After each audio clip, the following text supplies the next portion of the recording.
افنان اللہ اور شیر مروت آپس میں اکھاڑا بن گیا ہے. اللہ بال ماشاءاللہ کیا چترے بے مہار. وہ ویڈیو سامنے جاوید چوہے صاحب ہمارے شعیب شاہین وہی ان پہ نیچے پڑ گئے جناب. یہ تو پتہ نہیں کس کے پہلے وہ ہیں. افنان اللہ نے گڑبڑ کی خان صاحب کے بارے میں, مروت صاحب نے اٹھ کے سونا مارا, اس کے بعد دونوں آپس میں ایسے بھڑے اور وہ ان کا اسٹوڈیو جو تھا وہ اکھاڑا بن گیا. اب شیر افضل صاحب جو ہیں جو کہتے ہیں میں فدائی ہوں عمران خان کا اور ان کا میں مرید ہوں, اور وہ پہلے تو لڑے ہیں ان سے, کس سے؟ سینیٹر افنان اللہ سے. سینیٹر افنان اللہ سے. افنان اللہ سے. ہاں جی. تو کس نے کس کی ٹھکائی کی کچھ پتہ لگا؟ منظر عام پر آ گئی ہے. ہم کیا بات برابر چھوٹ گیا نہیں. پہلے تو مروت صاحب نے کسونو مارا نا, اور پھر اس کے بعد انہوں نے, اس کے بعد افنان صاحب چڑھ دوڑے. اچھا. اور پھر نیچے لٹا کے ان کے ساتھ وہ بھی جوان آدمی پیار محبت کیا. وہ بھی پٹھان ہے یار. افنان اللہ خان اور والمشاد اللہ خان اور شیر افضل مروت, ماشاءاللہ کیا بات ہے. میرا ارادہ یہ تھا کہ ایک پورا پروگرام نا اس کے اوپر کیا جائے, جاوید چوہے صاحب کو زحمت دی جائے, افنان اللہ اور شیر مروت کو دعوت دی جائے, لیکن وہ پروگرام آپ کے ساتھ نہ ہو. مینار پاکستان کے سائے تلے اکھاڑا بنایا جائے اور وہاں لائیو ٹرانسمیشن کی جائے کہ ایتھے لڑو. بالکل ٹھیک. تو لے ہیں پھر دعوت نامہ دے دیں. آج جناب چیف جسٹس نے کہا کہ آپ نے نظر ثانی درخواستیں دائر کیں, کچھ غلطیاں تھیں جن کا آپ ذکر کرتے تھے یوٹیوب چینلز پروگراموں میں, وہ غلطیاں کیا آج درست ہو گئی ہیں جو واپس لے رہے ہیں؟ کیوں عمران کیا کہنا تھا؟ واپس دے دیجئے. عمران ہم مقدمہ نہیں لڑنا چاہتے, اب جو چاہے کر دیں, اپنا مقدمے فیصلے پہ عمل کر دیں. جی عمران. جی بالکل, آج تقریباً یہ 1.5 گھنٹہ طویل سماعت ہوئی ہے جامی صاحب, اور اس میں زیادہ تر جو ٹائم ہے وہ چیف جسٹس قاضی فائز عیسیٰ صاحب ہی بولے ہیں, کیونکہ جیسے ہی سماعت کا آغاز ہوا تو اٹارنی جنرل نے روسٹرم پر آ کر یہ استدعا کی کہ وہ وزارت دفاع کی نمائندگی کر رہے ہیں, وفاق کی نمائندگی کر رہے ہیں اور آئی بی کی نمائندگی کر رہے ہیں, اور تینوں فریق اپنی اپیلیں واپس لینا چاہتے ہیں. اس کے بعد پیمرا اور الیکشن کمیشن کی طرف سے بھی یہی کہا گیا. تو چیف جسٹس کی جانب سے یہ ریمارکس دیے گئے کہ پہلے تو آپ نے ایک دم سے تمام نے لبیک کیا اور اپیلیں دائر کر دیں, اب ایسا کیا ہو گیا ہے کہ آپ سارے ہی ایک دم سے اپیلیں واپس لینا چاہتے ہیں؟ یہ تو لگتا ہے کہ جیسے کسی نے آرکسٹریٹ کیا ہو کہ پہلے ایک دم سے آپ نے اپیلیں دائر کی اور اب آپ واپس لینا چاہتے ہیں. تو پھر انہوں نے واپس تو نہیں کی نا, انہوں نے کہا آپ کے تحریری طور پر جمع کروائیں. انہوں نے درخواست منظور نہیں کی اور 1 مہینے کا وقت دے دیا کہ جواب جمع کرائیں, اور پھر یہ بھی کہا کہ اس پہ عمل کیوں نہیں ہوا, اس کی رپورٹ بھی پیش کریں. جو انہوں نے کہا تھا کہ جن تجاوز کیا ہے جن اداروں نے, وہ اپنے افسروں کے خلاف کارروائی کریں. یہ دیکھیے, آج یہ بھی دلچسپ بات بتاؤں, یحییٰ خان کو سپریم کورٹ نے گزرٹ پر قرار دیا. اچھا. ان کا اقتدار ختم ہو چکا تھا. ٹھیک ہے. جنرل ضیاء الحق کے جب جنیجو کیس میں ان کے خلاف فیصلہ دیا, ان کا اقتدار ختم ہو چکا تھا.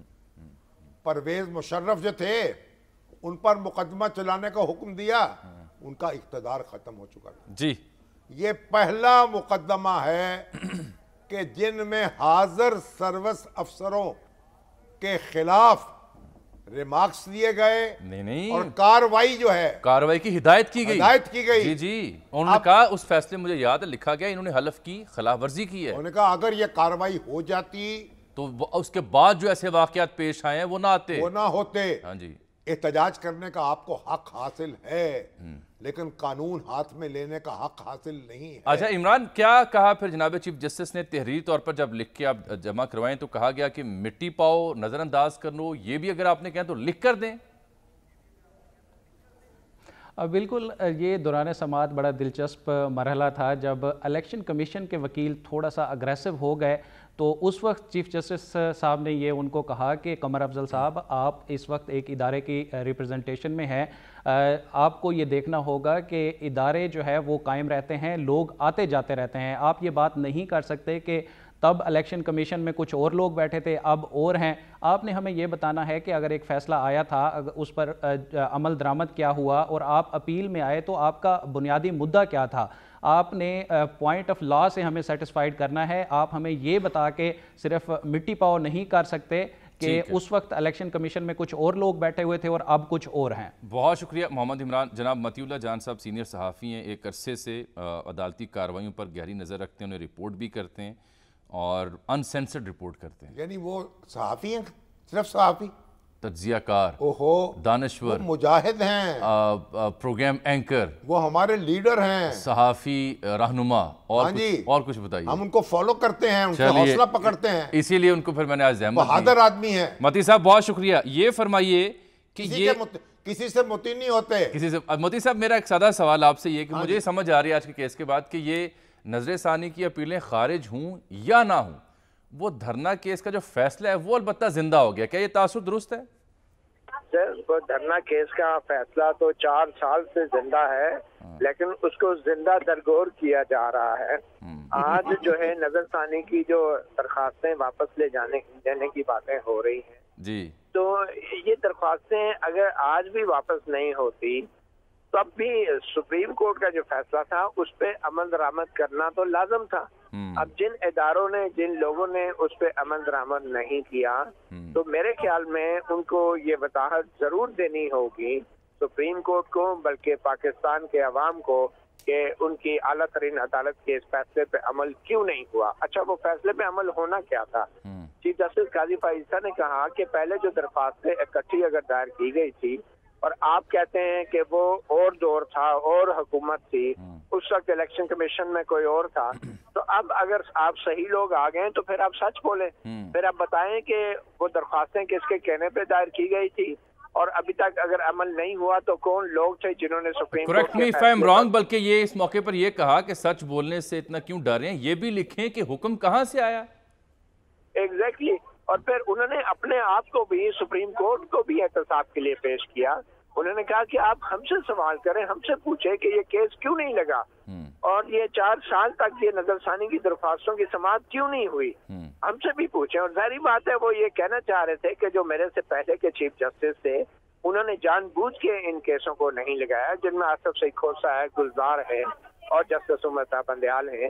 تو وہ چاہ رہے ہیں کہ یہ سوال اٹھائے جائیں اور وہ درست طور پہ یہ سوال خود چیف جسٹس بھی اٹھا رہے ہیں، کیونکہ اگر یہ ان سوالوں کے جواب آج نہیں ملیں گے تو پھر آئندہ بھی یہی کچھ ہوتا رہے گا اور ہر ادارہ مینوپولیٹ ہوتا رہے گا. اگر سوالوں کے جواب ڈھونڈے جائیں تو آپ کس کس کی گوشمالی ہوتے ہوئے دیکھ رہے ہیں؟ یہ تو بڑا مشکل اور آسان سوال ہے، انتہائی مشکل لیکن اتنا ہی آسان. پچھلے 75 سال سے جس نے گوشمالی کرنے کی کوشش کی ہے الٹا اس کی گوشمالی ہو گئی. اور ہمارے جو سویلین حکومتیں رہی ہیں ان کی جو کمبل پریڈ کی جاتی رہی ہے وہ بھی تاریخ کا ایک حصہ ہے. چاہے وہ کمبل پریڈ 2014 کے دھرنے کے ذریعے کی گئی، چاہے وہ کمبل پریڈ 12 مئی کے واقعے کے ذریعے کی گئی. تو اس کمبل پریڈ کے پیچھے وہی لوگ ہیں نا جو کمبلوں کا بہترین استعمال کرتے رہے ہیں. اب کیا تبدیلی آ گئی ہے؟ کوئی تبدیلی کے آثار نظر آ رہے ہیں؟ میرے خیال میں تبدیلی جو ہے کسی چیف جسٹس کے بدلنے سے نہیں آ سکتی. تبدیلی جو ہے وہ عوام کے لوگوں کی سوچ میں آئے گی، اور چیف جسٹس بھی یہ کوشش کر رہے ہیں کہ عدالتی فیصلوں کے ذریعے، عدالتی کارروائی کے ذریعے اس کو براہ راست دکھا کے عوام کی سوچ میں تبدیلی لانے کی کوشش کریں. اور ان چیزوں کو اگر نہ روکا گیا تو آج نہیں تو چیف جسٹس قاضی فائز کے بعد بھی یہ تبدیلی آ سکتی ہے، اور تبدیلی ایک دن میں نہیں آ سکتی. متی صاحب یہ جب ہمیں امید رکھنی چاہیے کہ ان کے ہاتھوں ہی یہ تبدیلی کا چراغ جل جائے گا.